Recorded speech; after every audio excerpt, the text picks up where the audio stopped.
forgive. It just because you forgive, it doesn't forgive. mean that you're ready to go out to dinner with that person. That takes a while. That takes a while because the person has to regain that trust because you've been hurt, you've been offended. And in this verse 16, I like this: fear thou not, let not thine hands be slack. Don't let your hands look on the right hand side. Don't let your hands grow weak. In other words, if you're about your Father's business, that's a full-time job. Yes, sir. If you're about your Father's business. Anybody else?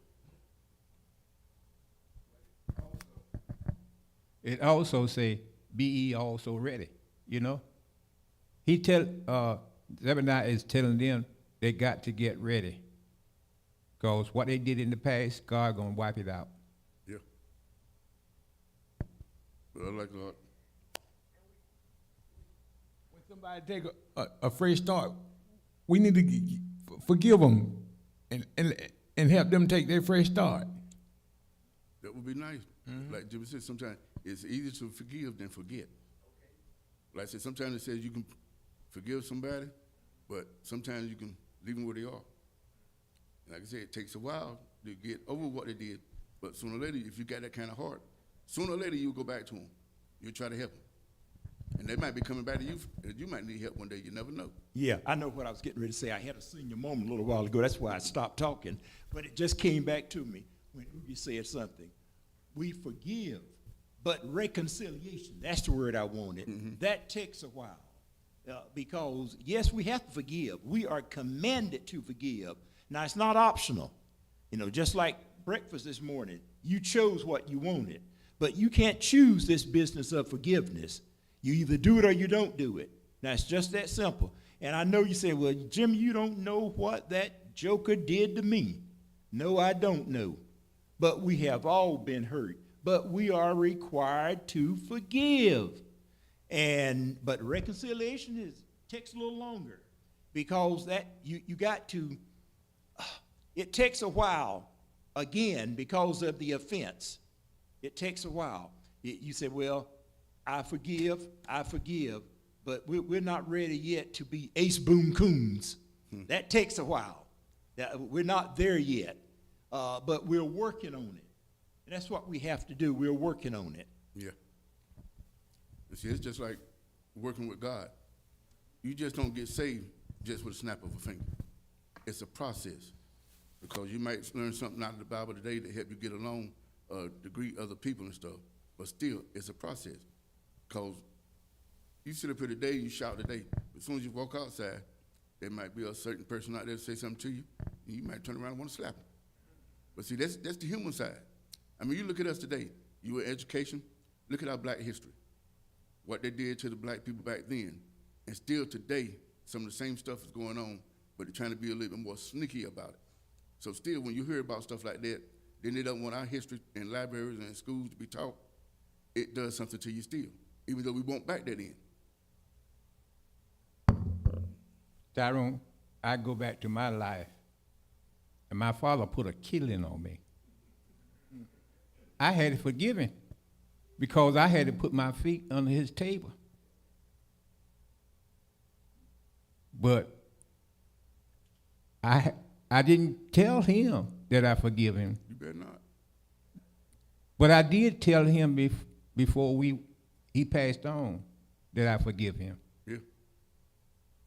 But it was hard. When I told him, tears came in my eyes.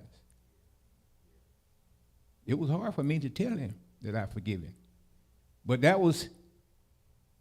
it's just like God. We have to forgive, and God forgive us. If I can't forgive him, God ain't forgive me.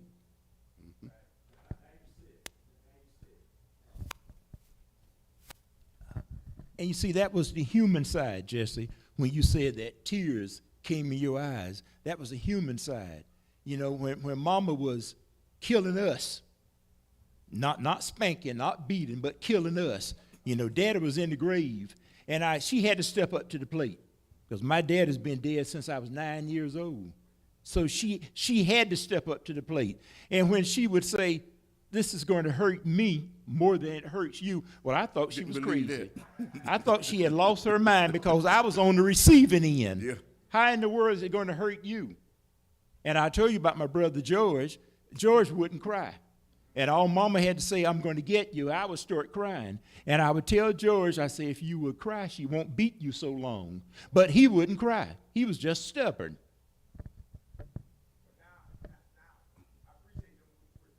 Yeah. I expressed the same thing. I was 17 years old, driving a school bus. Some kid jumped on the bus and he tried to cut me to death for no reason at all. Now, that when I was 17, like I said before, I'm 86. I've been trying all these years to forgive him. And sometimes I think I do it, and sometimes I think I don't, because of what I had to go through. Because he had hit me in the back, I was 10 stitches, and Mr. Johnson was running and jumping. He missed my throat by a couple of inches.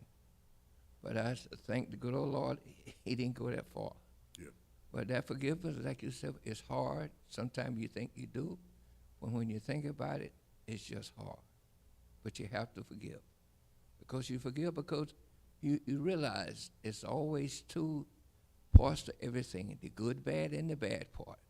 The bad part, I could have been dead. The good part, I'm still here. So as I said before, forgiveness is hard. And I forgive a lot of things, but that's one of the things that's hard to get over or do.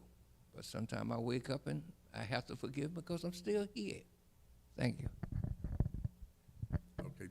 I can go along with what they were saying a little bit, but Daddy never beat me. I never heard Daddy holler. Daddy never raised his voice.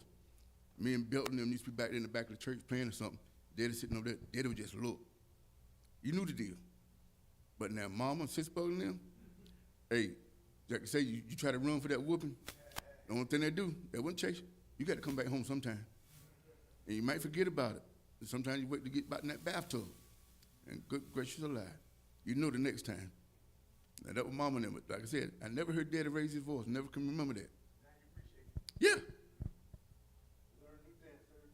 You got that right. If you had room to stand on the floor and dance, sometimes you ain't had nowhere to go. And some people used to tell me they just wait till they get in the bed, getting about sleep, then they come back and throw that cover back and eat you up. So we had them switches. We didn't have no belts and stuff. And some people used to say they used to get them switches and make braids out of them. Buddy, it was something. But you had to learn your lesson one way or the other. No. But like I said, as soon as you get grown and stuff, you still gonna make your mistakes. But still, you still remember what they said. You never forget it. Anybody else? Verse 17. The Lord thy God in the midst of thee is mighty. He will save. He will rejoice over thee with joy, and he will rest in his love. He will joy over there with singing. You know, after everything we go through, God's going to be sitting there rejoicing and singing because he's going to be happy where his children have turned around. Instead of doing all the bad things that they were doing and going against him after he wiped away everything else. That's the reason for anybody to rejoice.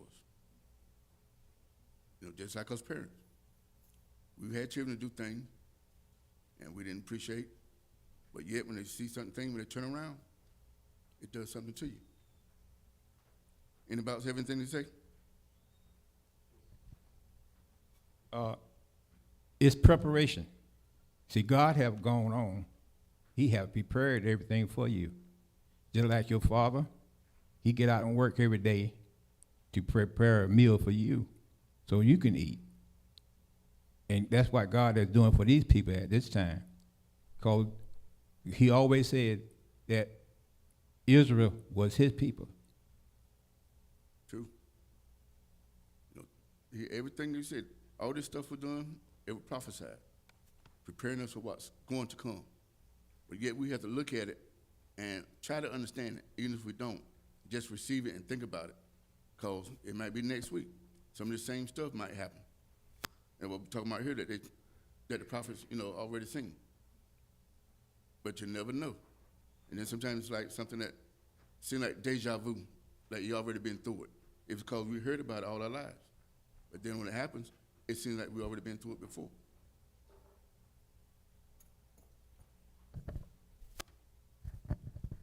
And again, on verse 17, I think, of course, this is our key verse, the main thought. This is a beautiful verse, knowing that God is going to sing. He's going to sing. He's going to rejoice. That's good news for us, folks. Yes.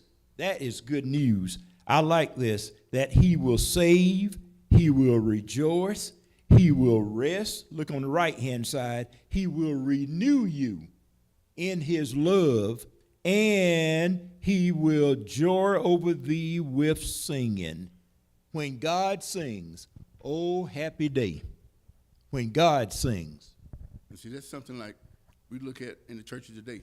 When we get to know God, people shout, people sing, we'll be rejoicing. But when you get to the end, God's going to be rejoicing over us. The tables have turned to a certain point. And that's one thing, if God, our Father, can rejoice and sing over us, good things that we've done, go back to him, that's totally something. Because even your family or friends, most of them are going to be jealous. They're not going to rejoice and sing with you. And they're sure not going to praise you about nothing. But the Father that gave you all the chances is going to be rejoicing and singing over you. And that's about the best thing there is in the world. Anybody else have anything else to say? Okay, we're going to move on to the second outline. God creates a new community. Verse 18, I will gather them that are sorrowful for the solemn assembly, who are of thee, to whom the reproach of it was a burden. And on the right side, as on the day of festival, I will remove disaster from you, so that you will not bear reproach for it. God's going to remove all that. That's for him to remove everything, every worry, every care that you've had. And all that stuff is going to go away. You won't even remember. Now, you know there's going to be one beautiful life. And that's going to be down here. When he comes back to start with, before you even think about going to the Golden City upstairs. So that's something to look forward for. You know, heaven is going to be a beautiful place. But if you get all that done before you get to heaven, it's going to be a time down here.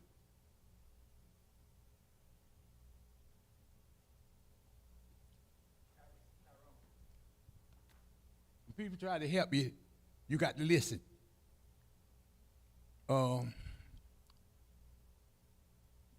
You don't know it all. When people come around and offer you opinions, listen to them.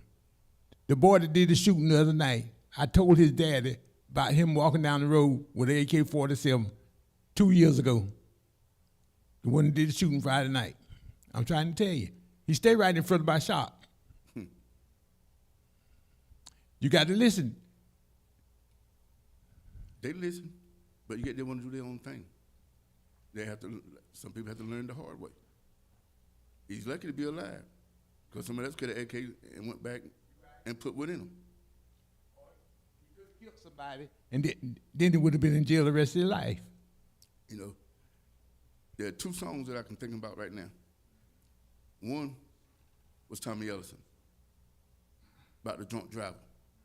His mom and them tried to tell him about driving drunk. Kept doing it. The last time he went and hit somebody and killed him, the boy turned around and found out it was his mama that he hit. So that's a lesson for somebody that's, like you said, somebody tried to help him, tried to explain it to him, but yet next time he went, he killed his own mama. So you know how they probably felt. And then there's another one by the Williams brothers. This old man, everybody think he was a dirty bum, lived on the street of wino or something. But he said he's just a nobody, trying to tell everybody about Jesus. So you never know who it is. Anybody else have anything to say? Okay, verse 19. Behold, at that time I will undo all that afflict thee, and I will save her that halteth, and gather her into that was driven out, and I will get them praise and fame in every land where they have been put to shame. On the right side, I will dwell with all your oppressions at that time, and I will save the lame and gather their outcasts, and I will change their shame into praise and reown in all the earth. So no matter what you've been through, if you're ashamed that you did something, like I said, God's going to take all that away. Everything that you went through, your afflictions and all. Any comments, questions?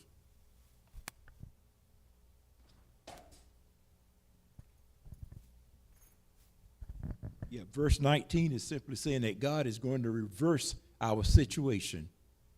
He's going to reverse it. And I like that, especially in the NRSV on the right. I will save the lame and gather the outcast, and I would change their shame into praise and renown in all the earth. They'll be known in all the earth because, again, the Israelites were God's chosen people. His chosen people. And plus, God keeps his word. He had promised Abraham. And so he keeps his word, unlike some of us. Yeah. I always like it because people make promises, and most of the time they break those promises. I said, God's like a guarantee. If you get a guarantee and you buy something in writing, something happened to it, you're supposed to get your money back. Here, God has already told us. Now, we're going to get our lives back. Everything that we're doing, the lame that couldn't walk, people that couldn't talk, all this is going to be straightened out then. So God is giving us a guarantee. He says promise, but his promise is like a guarantee. Better than any guarantee you get here on earth. Anybody else? But the Israelites at this time was under a pagan god. Like our lesson last week, it was for one for one and one for all. Everything that one would get, all of them would get. And that's the same thing he's saying today. It wasn't just for one, it was for all of them. Yeah. So just like sometimes you might have a big dinner to your house. You might invite Kenneth or Ray, Jimmy or Ugly. Half of us here won't be there though. But see, God ain't like that.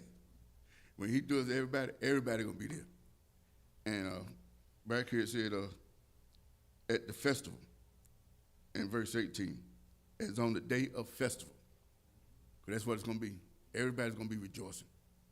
Just like we used to go to the Poacher Jubilee, carry the children out there on the rides and stuff, everybody having a good time. But when we get here, when God come back in verse 18, it's gonna be a festival. Anybody else have anything to say? Questions, anything? Okay. Oh, yeah, 19? 20. At that time will I bring you again, even in the time that I will gather you, for I will make you a name and a praise among all people of the earth. When I turn back your captivity before your eyes, saith the Lord. And on the right side, at that time I will bring you home. At the time when I gather you, for I will make you renowned and praised among all the people of the earth. When I restore your fortunes before your eyes, saith the Lord. And this is not the end. This is just the beginning. But everything, he's going to restore it. Whatever it was, whatever hurt you, them tears you shed, he's going to put smiles and laughter. Like I said, he's going to be rejoicing. And if the people are doing so good for God to sit back and have a festival, and he's going to be rejoicing over us and singing over us, it's going to have to be a time right there. That only happened today. You might have a little thing or something, somebody's celebration or something, but it's only a few people. But when God comes back, it's going to be everybody. Nobody's going to be left out. Any other comment, questions? Well, Pastor, you like to have anything to say? No, are there any questions? All right, thank Any other comments or questions? If not, this concludes my lesson today. Our lesson, not mine.